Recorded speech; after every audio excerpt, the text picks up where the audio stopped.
Sa nakaraan nating video ay kung saan, natagpuan na ng ating bida ang unang niyang disipulo, at tinawag niyang itong Little Hong, at ito ay isang exile leader ng demonic sect sa Central Region at pagkatapos, sila ay nagpunta pabalik sa Profound Heaven sect para magpahinga at kumain.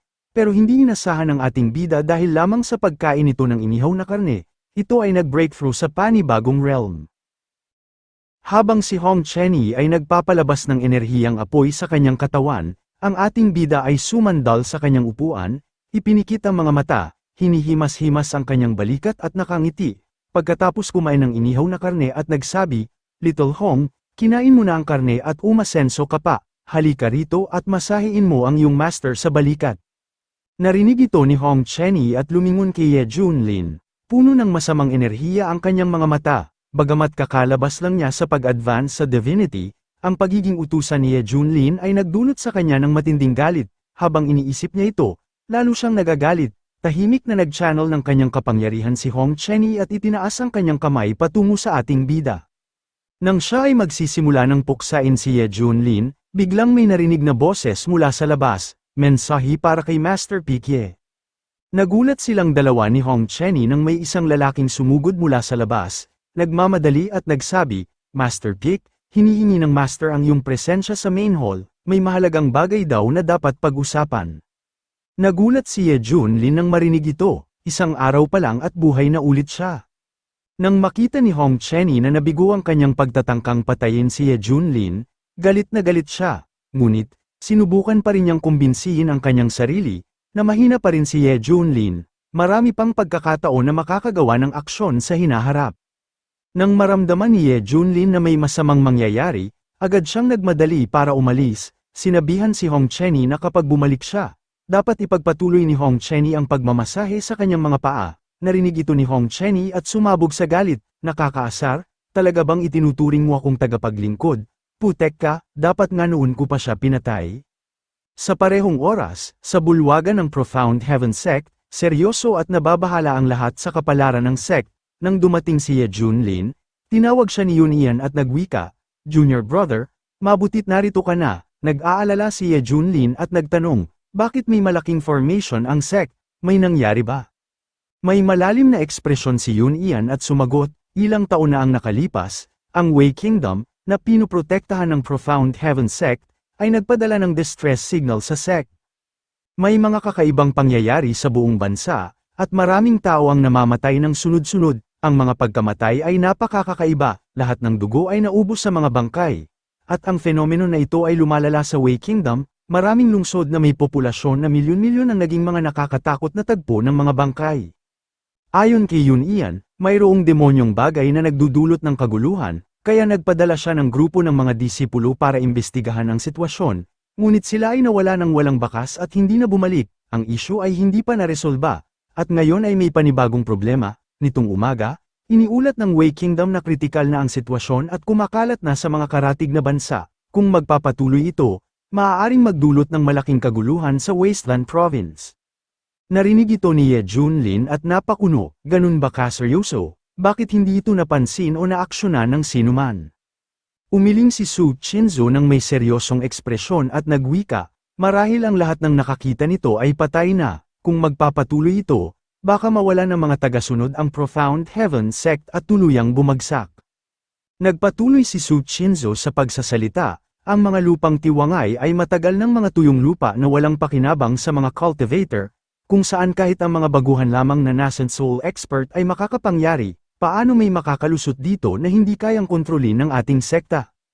Puno ng pagkalito ang ating bida at hindi nakakuha ng sagot sa kanyang mga tanong, may mas malakas bang puwersa sa likod nito?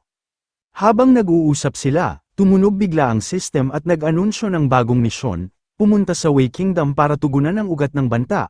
Kapag natapos ang misyon, makakatanggap ka ng hindi maisip na mga gantimpala. Nang marinig ito, si Ye Junlin ay ngumiti at nagbigay ng thumbs up. "System, talagang always perfect timing ka."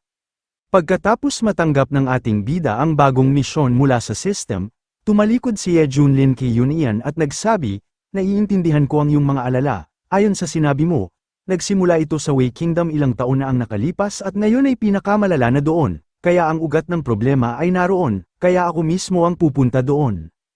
Naramdaman ni Yun Ian ang katiyakan sa pagtitiwala kay Junlin sa mahalagang gawaing ito. Nang walang pag-aatubili, nagmadaling umalis ang ating bida, bago pa man siya makapagbigay ng ilang tagubilin, mabilis na nawala si Ye Junlin tulad ng isang buhawi, na nag-iwan kay Yun Ian na medyo walang magawa, kahit si Su Chinzu ay kailangang ikumpara siya sa isang bagyo. Habang pinapanood ang kanyang pig-aura na nawawala sa malayo, nagpakita ng pag-aalala si Zhao Dezo at nagwika, kaya ba talagang resolbahin ni Master Pikie ang kakaibang isyong ito? Narinig ito ni Su Chinzu at sinabihan siya, "Baliw, wala ka bang bilib kay Master Pikie? Sa maliit na lugar na ito na tinatawag na Wasteland Province, ano ba ang maaaring maghamon sa isang Divinity Transformation Expert, kung hindi niya kaya, talagang wala ng pag-asa ang Wasteland Province." Mariin na nagsalita si Yun Ian sa lahat, "Magsanay kayo ng mabuti, huwag masyadong mag-isip ng ibang bagay, huwag nating sayangin ang inaasahan ni Junior Brother Ye sa atin." Sabay-sabay na sumagot ang lahat, naiintindihan. Sa Eastern Domain ng Wasteland Province, sa labas ng hangganan ng Wei Kingdom, mabilis na dumaraan ang mga figura ni Ye Junlin at Hong Chenny. Nagtataka si Hong Chenny sa labas. Bakit ba ganun kabilis si Ye Junlin na pumunta sa isang mahirap na bansa tulad ng Wei Kingdom? Habang iniisip niya ito, nagplano siya na maghanap ng pagkakataon para puksain si Ye Junlin sa paglalakbay. Pagkatapos ng ilang sandali, dumating ang dalawa sa Eastern Domain ng Wasteland Province, sa loob ng Peach Blossom Village. Nakita ng ating bida ang kaguluhan at naisip na maaaring inatake ng mga bandido ang nayon, kaya iminungkahi niya kay Chenny na bumaba para tingnan. Tiningnan ito ni Chenny nang may kawalang gana at napawika sa kanyang sarili, "Isang maliit na isyu lang at kailangan pa naming makialam." Sa Peach Blossom Village, malaki ang paghihirap ng mga lokal, ang pinuno ng nayon ay lumuhad sa harap ng master ng Black Wind, patuloy na nagmamakaawa, "Mga bayani, mahirap lang ang aming nayon, karaniwan, nag-aalaga lang kami ng manok, baka, baboy at kambing, kung gusto ninyong kunin ang mga ito, sige lang, pero huwag ninyong saktan ang mga inosenteng tao sa nayon." Ngunit ang natanggap niya ay ang kakaibang ngiti ng mapagmalaking Black Wind Master. Itinuring ng Master ng Black Wind ang mga buhay ng tao na walang halaga, walang pakundangan, at tinadyakan ng pinuno ng nayon, nahulog ang pinuno sa lupa, dumudugo ang bibig at binugbog ng walang kaawa-awa, tumawa ng malakas ang Black Wind Master at malamig na nagsabi, "Mamatay ka na lang ng tahimik."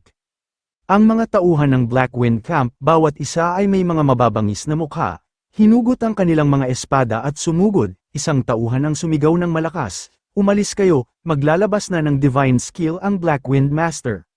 Sa sandaling yun, nagpalabas ng divine skill ang Black Wind Master patungo sa mga tao, na nagdulot ito ng panik sa mga taga-nayon, na puno ang nayon ng mga sigaw at pagmamakaawa.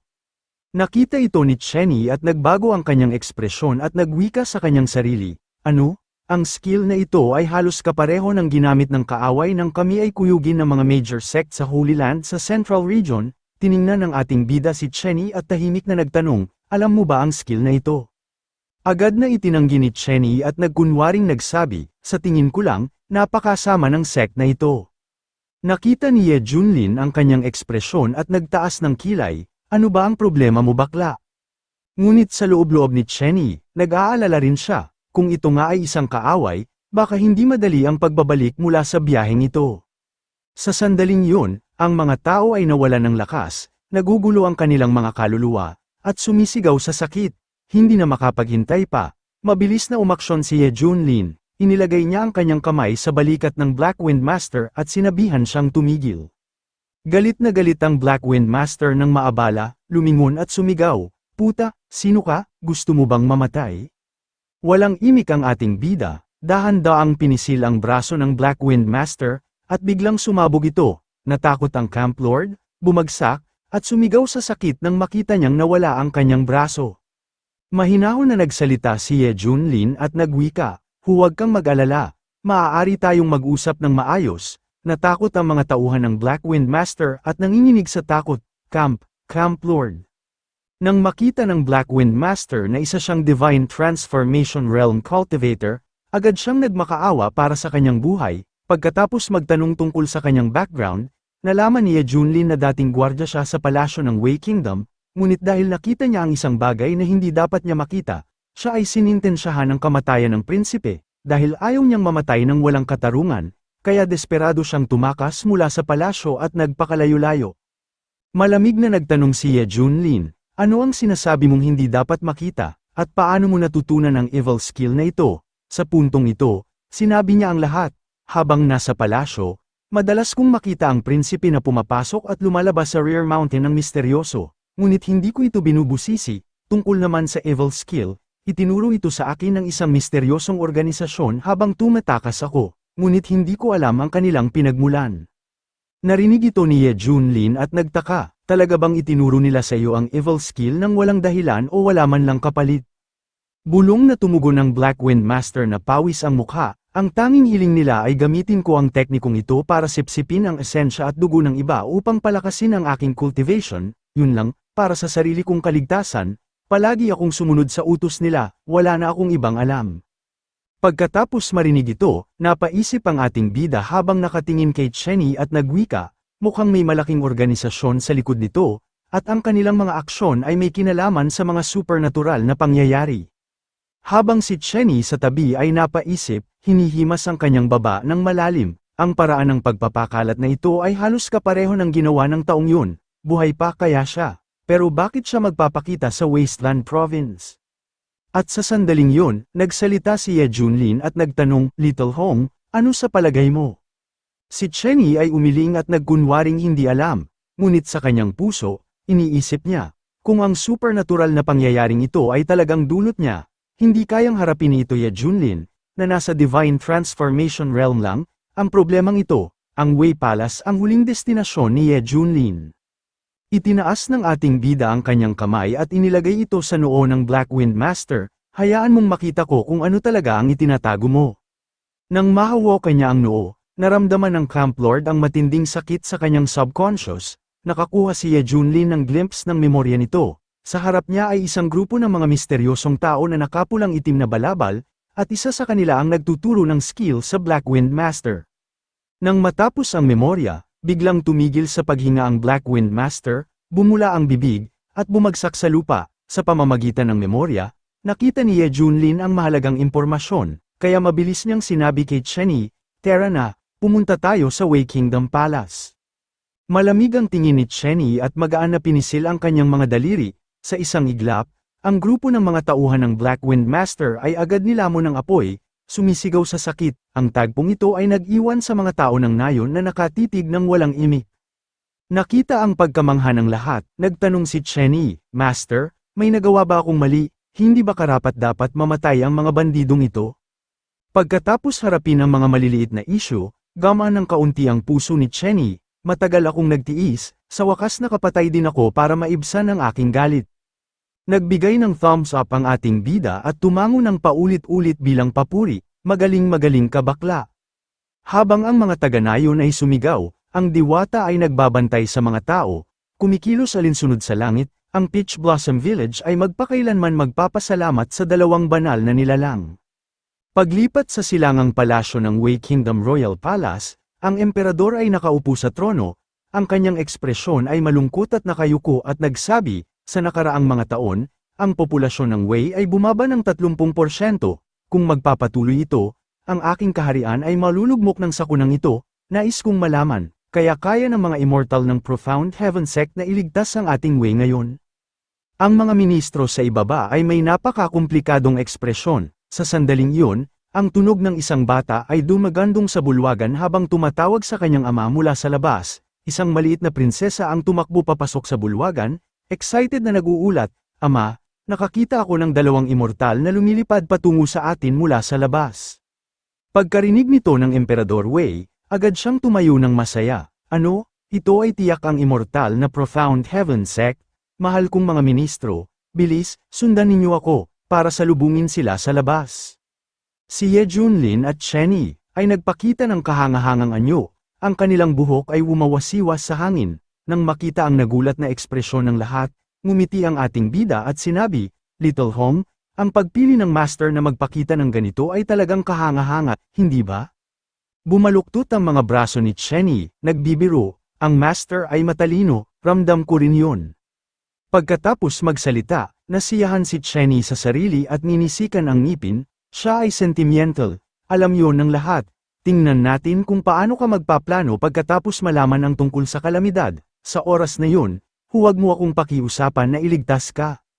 Nang makita siya ng Emperador Wei, agad niyang pinagsama ang mga kamay kasama ng kanyang mga ministro at taos-pusong sinabi, "Maligayang pagdating sa aming Immortal Masters." Itinaas ang kamay ng ating bida at nagsalita ng malakas para magbigay ng katiyakan, "Ako si Ye Junlin, ang Master Pick ng Misty Peak mula sa Profound Heaven Sect. Naparito ako ngayon upang tulungan kayo na harapin ang krisis, kaya hindi na kailangang mag-alala." Nang marinig ito ng Emperador Wei, siya ay labis na natuwa. "Sa ngalan ng mga tao ng kaharian ng Wei, nagpapasalamat ako sa inyo. Immortal Masters, mayroon ba kayong kahilingan?" Lumapag ang ating bida kasama si Little Hong, ang kanyang kamay ay nakakrus sa kanyang likuran, hiningi ng ating bida ang mag-ayos ng lugar para sa kanyang pahinga kasama ang kanya disipulo. Masayang sumagot ang emperador, "Walang problema, sundan ninyo ako, personal kong dadalhin kayo doon Immortal Masters." Ang dalawa ay sumunod sa mga yapak ni Emperador Wei, samantala, sa sandaling iyon, sa isang sulok, may isang taong nagmamasid sa pagdating ni Ye Junlin. Siya ay nababahala sa kakulangan ng handog para matulungan ang master na makamit ang Divinity Peak, ngunit nang makita niya ito, parang siya ay nakasumpong ng ginto. Upang maunawaan ang sitwasyon, ang Profound Heaven Sect ay nagpadala ng mga pangkat upang imbestigahan ang pinagmulan ng demonic scourge. Subalit, bawat grupo ay naglaho ng walang bakas. Sa kalagayan ng Wei na nasa bingit ng pagbagsak, ang kaguluhan ay lumala ng walang pigil. Sa panahon ng krisis, si Ye Junlin ang pinagkatiwalaan sa mapanganib na misyong ito. Sa sandaling ito, si Hong Chenny ay labis na naiinis sa taong nakaupo sa silya, na si Ye Junli. Kanina lang, mukha siyang isang kagalang-galang na ginoo, pero ngayon, napakagulo niyang tingnan. Paano nagawang umabot sa Nascent Soul Stage ang isang tamad at walang ginagawa tulad niya? Humph, wala namang halaga. Sa bilis ng progreso ko, malalampasan ko rin siya sa cultivation. Pagdating ng araw na yun, madali ko siyang dudurugin. Si Ye Junlin ay nakahiga sa sofa, kumakain ng ubas, at nakapikit ang kalahati ng mga mata habang tinitingnan si Hong Chenny. Little Hong, ang mga mamunti mong pakana ay babalik sa iyo balang araw. Ang pinakamalaking pagkakamali mo ay ginawa mo akong target." Si Ye Junlin ay nakahiga doon at tinawag si Hong Chenny. "Hindi ka ba curious kung paano mabilis mag-cultivate ang isang master? Halika, kumuha ka ng tubig para hugasan ang aking mga paa. Kapag komportable na ako, maaari kitang turuan kung paano mag-cultivate." Nang marinig ito, si Hong Chenny ay sobrang galit, nagkuyom ng kanyang mga kamao, at ang kanyang mukha ay puno ng mga ugat. Ang kanyang mga ngipin ay patuloy na nagkikiskisan, na nagdudulot ng kalansing. "Ano ang sinasabi mo?" iniisip niya. "Isa ka lang hamak na cultivator mula sa tigang na lupain na ito, at naglakas loob ka pang turuan ako ng sining ng cultivation?" Noong araw, maraming immortal ang tumanggap ng aking gabay sa pagpapalago ng makalangit na mga teknik. Kung tungkol sa pagtuturo ng iba ang pinag-uusapan, maaari mo akong ituring na iyong Grandmaster. Nakita ni Ye Junlin na nakatayo pa rin siya doon at binilisan.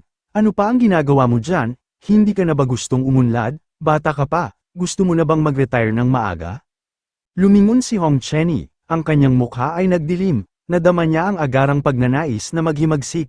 "Ako ang leader ng Demonic Flame Sect, at kailangan kong hugasan ang iyong mga paa, mas mabuti pang maghimagsik na lang ako sa iyo ngayon din."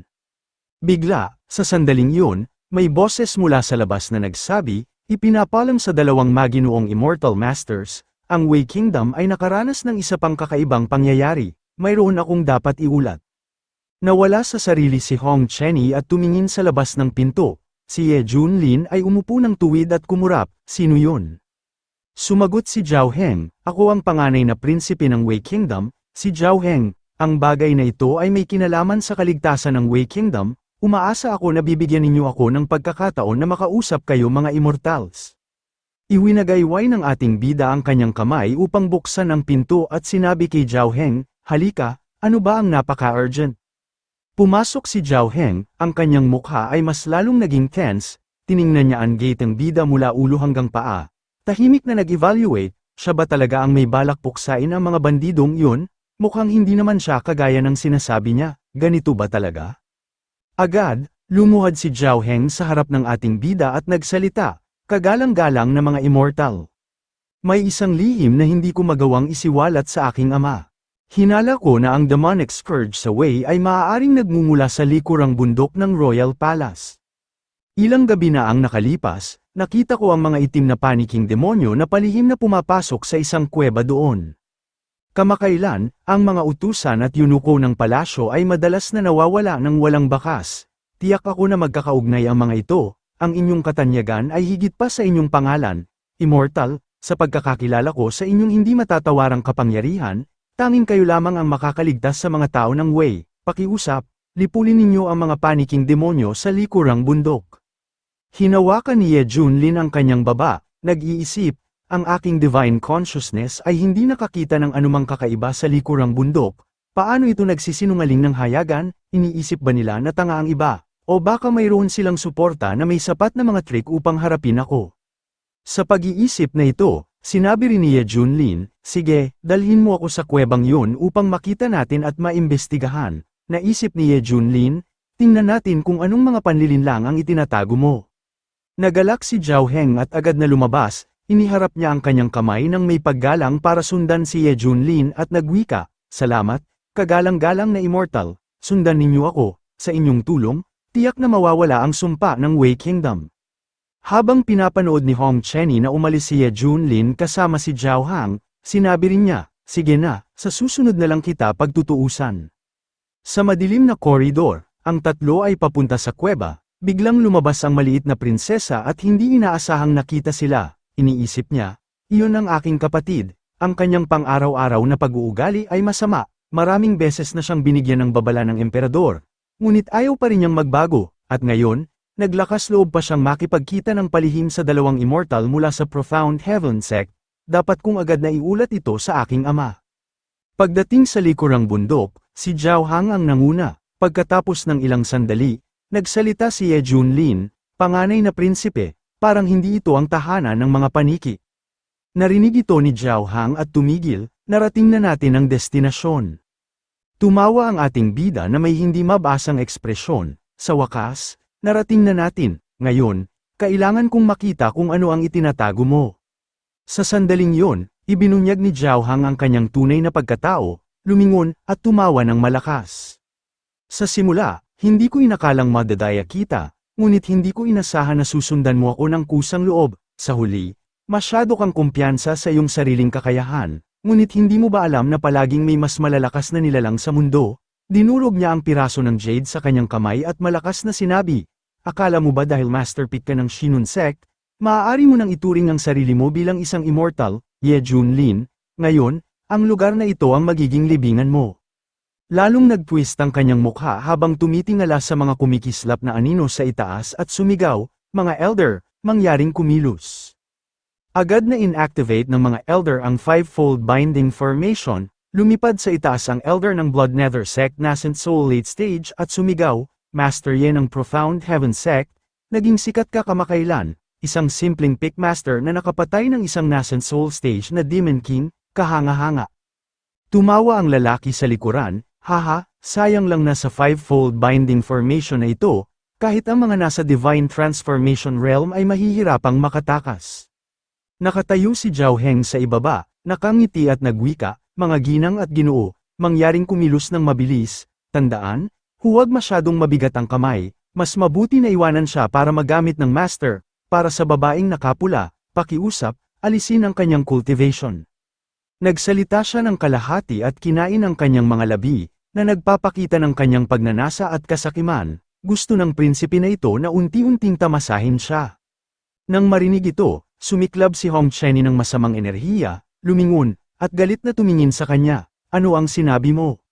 Nagalit si Hong Chenny, hinampas ang kanyang kamay, at sumigaw, hindi ko sana gustong makisali sa bagay na ito, ngunit dahil hindi mo napigilan ang iyong bibig at naglakas loob kang hawakan ang aking reverse scales, itong fiery palm strike mula kay Hong Chenny ay direktang nagwasak sa kanilang formation. Natakot si Zhao Heng, nanlaki ang mga mata, at nanginginig, nasira niya ito sa isang hampas, imposible, ang binding formation ay talagang nasira. Ang ilang mga elder ay nanginginig, itinulak ng kapangyarihan ni Hong Chenny, Crown Prince, hindi namin inaasahan na ang master ng Profound Heaven Sect ay magdadala ng isang disciple mula sa Divine Transformation Realm, bukod dito, Ang kanyang mga kasanayan ay tila katumbas ng mortal grade, kung hindi, hindi niya masisira ang aming divine binding formation. Kumunat ang noo ni Zhao Heng, palihim na nanunumpa, mga walang kwentang matatanda. Sana ay magawa ninyo ang dakilang merito para sa master. Sa pag-iisip na ito, siya ay pinagpawisan ng malamig at nanggatag. Fairy, pwede ba tayong mag-usap ng dahan-dahan, sa iyong cultivation? Kung susundin mo ang aking master, ang iyong potensyal ay walang hanggan. Lalong nagalit si Hong Chenny nang marinig ito, malamig na nagsabi, naglakas loob kang subukang akitin ako, pagsisihan mong nabuhay ka.